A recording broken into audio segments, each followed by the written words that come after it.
आप्या अगं त्यांना सुद्धा कळतंय ग, तू आणि अर्जुनना आता एकत्र आलं पाहिजे. बापू तुम्ही काय बोलताय? होय आप्या. मी थांबवू का त्यांना मग? नाही ना आप्या, अगं त्यांना थांबवण्यापेक्षा अर्जुनला परत आण, त्याला समजव.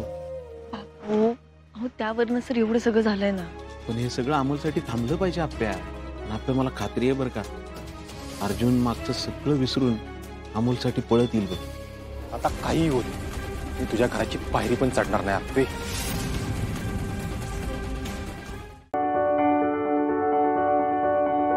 नोकरी कर. हो नोकरी करतो आणि मग झाले असंच पसंती आणि मग आम्ही सांगितलं की असं असं आहे. मग त्याने आम्हाला असं असं म्हणजे असं असं आहे म्हणजे म्हणजे आम्हाला ठिकाण पसंत आहे. तर मग त्यांनी आम्हाला अंबेजोगाईला बोलवलं आणि मग माझी आणि माझ्या मिस्टरांची भेट झाली. त्यांनी म्हणाले मला की खूप मुली बघितल्या पण जेव्हा तुला पाहिलं तेव्हा दिल तूने मारी एंट्री आणि दिल में बजी घंटी असं बोलले आणि आमचं लग्न फिक्स झालं. अरे वा, किती वर्ष झाली लग्नाला? 4 वर्ष पूर्ण झाले. 1-3 वर्षाची. आता घरात घंटा नाद कोण करतं? मीच करते. तुम्ही माझे सेम. काय सेम काय सेम? 3 वेगवेगळ्या व्हरायटी आहेत. हा सांगा. नाही माझंही थोडंसं मी हायपर होते कधी कधी, कारण वस्तू जिथल्या तिथं नाही ठेवल्या ना की मग मी चिडते. बस एवढंच. त्याने फक्त चिडत जाऊ नको, मुलांना थोडं समजून घ्यायचं. मी तर कुशलला बोलत असं थोडं बोल बाबा. तो म्हणतो तू शांत. मी पाहिजे बोलत नाही पण तू बोलू नको. तू बोलू नको. ये बाळा ये. न चुकता अगदी छान नाचली. आयुष्याचंही असंच असतं बाळा. बऱ्याचदा आपल्याला असं वाटत असतं आपल्या मनासारख्या गोष्टी घडत नसतात, मग आपल्याला काहीच येत नाही असंच सारखं वाटत असतं. डगमगायचं नाही, प्रयत्न सोडायचे नाही, कळलं? आता कशी न डगमगता प्रयत्न करून छान नाचलीस. अगदी तसंच आत्मविश्वासानं पुढे जायचं. खरंच कौतुक आहे बाळा तुझं. मला माझा नवरा आईसारखं प्रेम करणारा पाहिजे. माझं कधी काही चुकलं तर भासारखं कान धरणारा, पण रुसल्यावर जवळ घेणारा पाहिजे.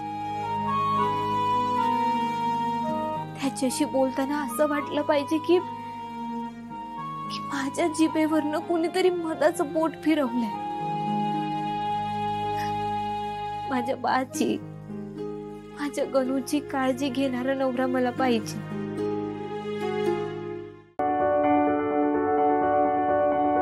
भर उन्हात सावलीसारखा, मुसळधार पावसात छत्रीसारखा,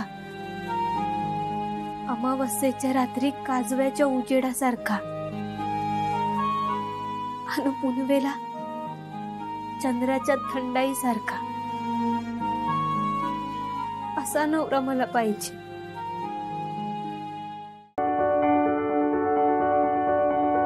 पण पारू हे काहीतरी वेगळं आहे. I swear. म्हणजे तिला बघितलं ना तर असं वाटलं की हीच तर ती मुलगी आहे जिला मी कधीपासून शोधतोय. म्हणजे तिला बघितलं आणि असं वाटलं की बघतच राहावं. तिला भेटल्यावर असं आतून शांत वाटलं, थंड. म्हणजे मला माहित नाही but I think she is the one.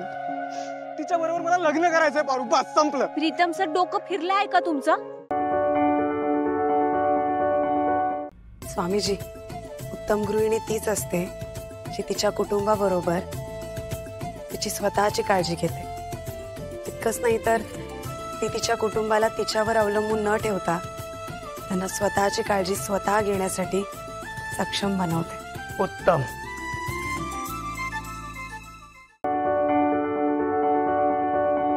पण त्यांच्याशीच बांधतो ज्यांच्यावर आपलं प्रेम असतं. ज्यांनी बदलावं असं आपल्याला वाटत असतं. भांडणामुळे गैरसमज दूर होतात आणि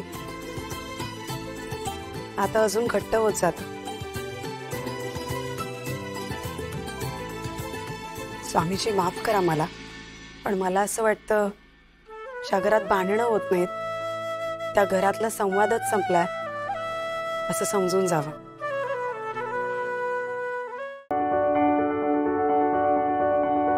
एक वेळ प्रेमाची धार कमी होऊ शकते. शारीरिक सुखाची गरज आणि आवड दोन्ही संपू शकतं. पण मैत्री ती आयुष्यभर टिकते. दैनंदिन सहवासाने उलट मैत्री अजून फुलते. एकमेकांच्या चुका, खोडी, सवयी या गमतीत घ्यायची कला फक्त मैत्रीत शिकवते. म्हणून नवरा बायकोच्या नात्यात सगळ्यात महत्वाची गोष्ट मैत्री आहे.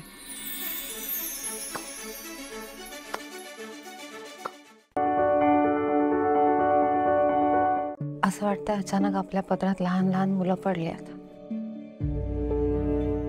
आणि आपण हळूहळू शिकतोय त्यांना कसं सांभाळायचं.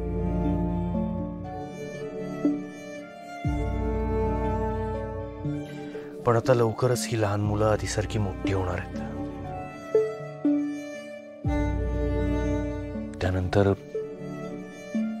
आपल्या सुद्धा पदरात एखादं लहान मूल पडायलाच हवं. हो ना?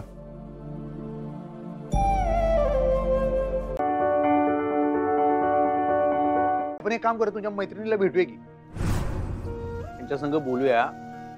त्याशिवाय आपल्याला कळणार नाही की काय मॅटर आहे ते. तुम्ही एक काम करा, तिची जरा येळ घ्या, काय त्याच्या संग बोला.